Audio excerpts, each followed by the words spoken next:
सितंबर 2024 रूस के शहर सेंट पीटर्सबर्ग में ब्रिक्स देशों के नेशनल सिक्योरिटी एडवाइजर्स की एक बैठक हो रही थी। कैमरे थे, फोटोग्राफर थे, दुनिया भर के अफसर थे, लेकिन एक मुलाकात जो उस दिन हुई वो किसी मुख्य खबर का हिस्सा नहीं बनी। भारत के एनएसए अजीत डोवाल और चीन के विदेश मंत्री वांग यी दोनों एक कमरे में बैठे थे। पिछली बार ये दोनों 2019 में मिले थे। बीच में क्या हुआ था? 2020 में गलवान घाटी में खून बहा था। 20 भारतीय जवान शहीद हुए थे। भारत चीन सीमा पर 4 साल का वो सैन्य गतिरोध जो युद्ध की कगार पर था, और उस गतिरोध को खत्म करने की असली चाबी किसी जनरल के हाथ में नहीं थी, वो चाबी थी अजीत डोवाल के हाथ में। लेकिन ये तो सिर्फ एक मोर्चा है। 2024 में डोवाल एक साथ कई ऐसी लड़ाइयां लड़ रहे हैं जो न टीवी पर दिखती हैं, न अखबार में छपती हैं। एक तरफ चीन है, दूसरी तरफ जंगलों में छिपे नक्सली हैं, तीसरी तरफ कनाडा में बैठे खालिस्तानी नेटवर्क हैं, और इन सब के पीछे पाकिस्तान की आईएसआई का लंबा हाथ है। ये है डोवाल की असली शैडो वॉर, और आज हम इसकी परतें उठाएंगे एक एक करके। जून 2024 भारत में नई सरकार बनी। नरेंद्र मोदी तीसरी बार प्रधानमंत्री बने। कैबिनेट में नए चेहरे आए, नए मंत्री आए, लेकिन एक नाम जो नहीं बदला। 13 जून 2024 को अजीत डोवाल को तीसरी बार भारत का राष्ट्रीय सुरक्षा सलाहकार नियुक्त किया गया। उस वक्त उनकी उम्र थी 79 साल। सोचिए, जब ज्यादातर लोग रिटायरमेंट के बाद आराम करते हैं, तब डोवाल भारत की सबसे जटिल सुरक्षा चुनौतियों की कमान संभाल रहे हैं। भारत के सबसे लंबे कार्यकाल वाले एनएसए के रूप में डोवाल को तीसरी बार नियुक्त किया गया, और वो नेशनल सिक्योरिटी काउंसिल सेक्रेटेरिएट के विस्तार की निगरानी जारी रखे हुए हैं। ये भरोसा यूं ही नहीं मिला। डोवाल को कैबिनेट मिनिस्टर का दर्जा दिया गया है, और वो स्ट्रेटेजिक प्लानिंग ग्रुप के प्रमुख हैं, जो भारत की राष्ट्रीय सुरक्षा के लिए दीर्घकालिक खतरों की पहचान करती है। लेकिन असली सवाल ये है, 2024 में उनकी थाली में क्या क्या है? जवाब सुनकर आप हैरान रह जाएंगे। 2020 गलवान घाटी, एक ऐसी रात जिसे भारत कभी नहीं भूलेगा। चीनी सैनिकों ने अचानक हमला किया, हाथापाई हुई, पत्थर चले, डंडे चले, और फिर खून। 20 भारतीय जवान शहीद हुए। ये 1967 के बाद पहली बार था जब एलएसी पर इतना खून बहा था। भारत चीन संबंध जम गए। कोई बातचीत नहीं, कोई मीटिंग नहीं, 4 साल सन्नाटा। और फिर 2024 में डोवाल को एक काम मिला जो शायद किसी भी कूटनीतिज्ञ के लिए सबसे मुश्किल काम था। उस बर्फ को पिघलाओ बिना झुके। 12 सितंबर 2024 को सेंट पीटर्सबर्ग में ब्रिक्स एनएसए बैठक के दौरान एनएसए डोवाल ने चीनी विदेश मंत्री वांग यी से मुलाकात की।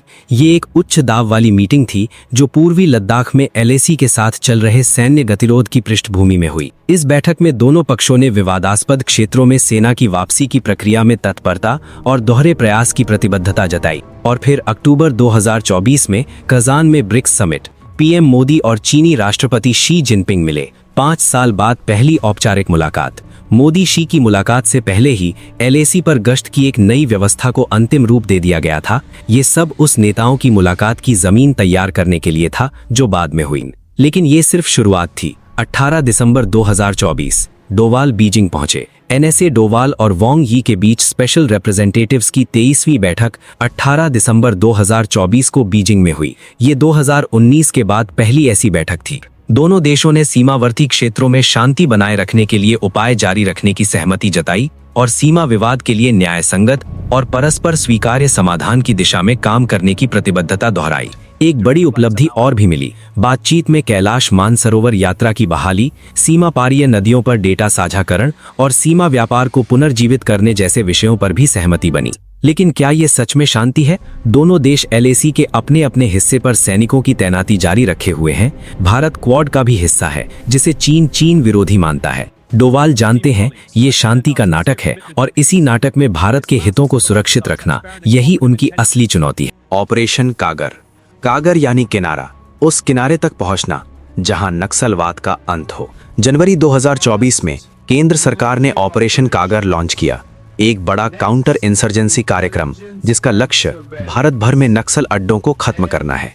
यह ऑपरेशन सुरक्षा अभियानों, आधुनिक निगरानी तकनीक और विकास कार्यक्रमों को एक साथ जोड़ता है। और इसके नतीजे, छत्तीसगढ़ में माड़ बचाओ अभियान के तहत 2024 में करीब 50 एंटी नक्सल ऑपरेशन चलाए गए। गृह मंत्री अमित शाह ने अक्टूबर में घोषणा की कि जनवरी से 194 नक्सली मारे जा चुके हैं, 801 गिरफ्तार और 742 ने आत्मसमर्पण किया। अक्टूबर 2024 में एक ऐतिहासिक ऑपरेशन छत्तीसगढ़ की नारायणपुर और दंतेवाड़ा जिलों की सीमा पर जंगल में 48 घंटे के ऑपरेशन में करीब 1500 सुरक्षा कर्मियों ने 31 नक्सलियों को मार गिराया।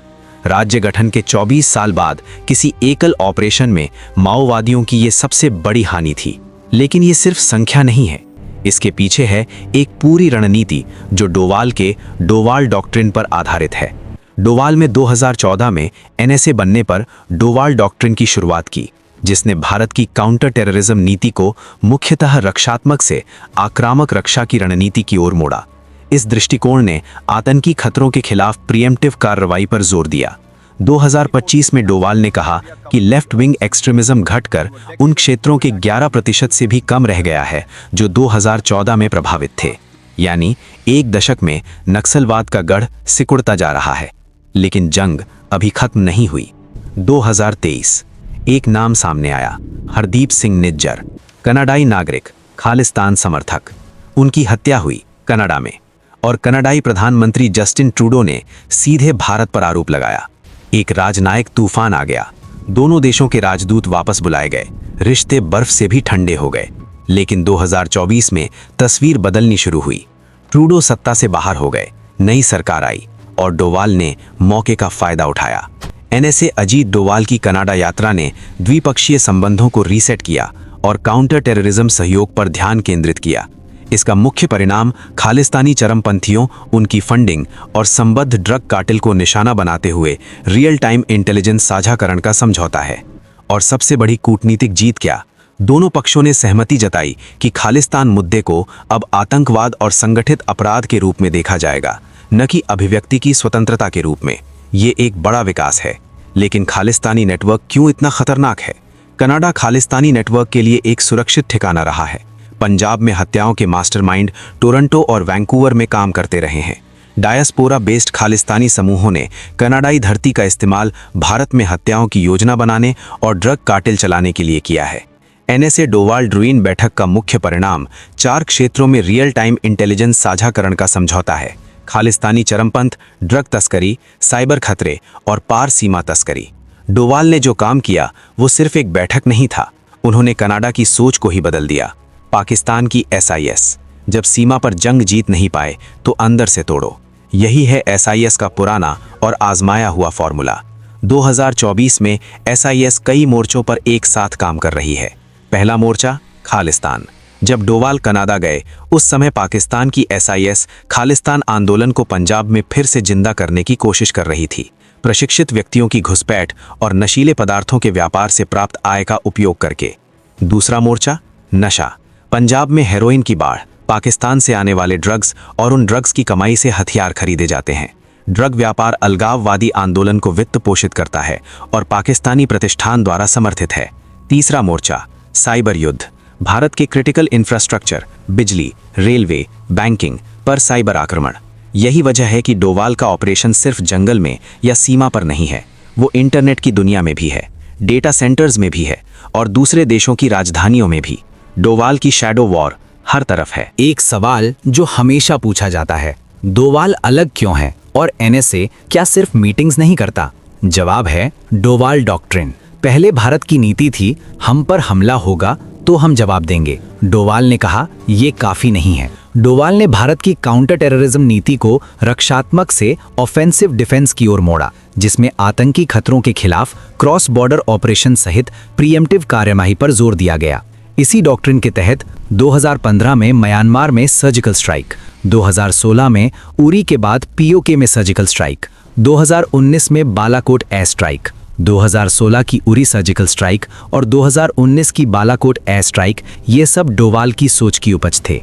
और 2024 में यही डॉक्ट्रिन चीन के साथ सीमा पर, नक्सल जंगलों में और कनाडाई ऑपरेशंस में काम कर रही है। लेकिन डोवाल एक और बड़ी बात मानते हैं। डोवाल के अनुसार किसी देश की सुरक्षा के लिए सबसे बड़ा खतरा बाहरी आक्रमण नहीं बल्कि आंतरिक सुरक्षा है। उन्होंने कहा है, भारत की आंतरिक कमजोरियां बाहरी कमजोरियों से कहीं अधिक हैं।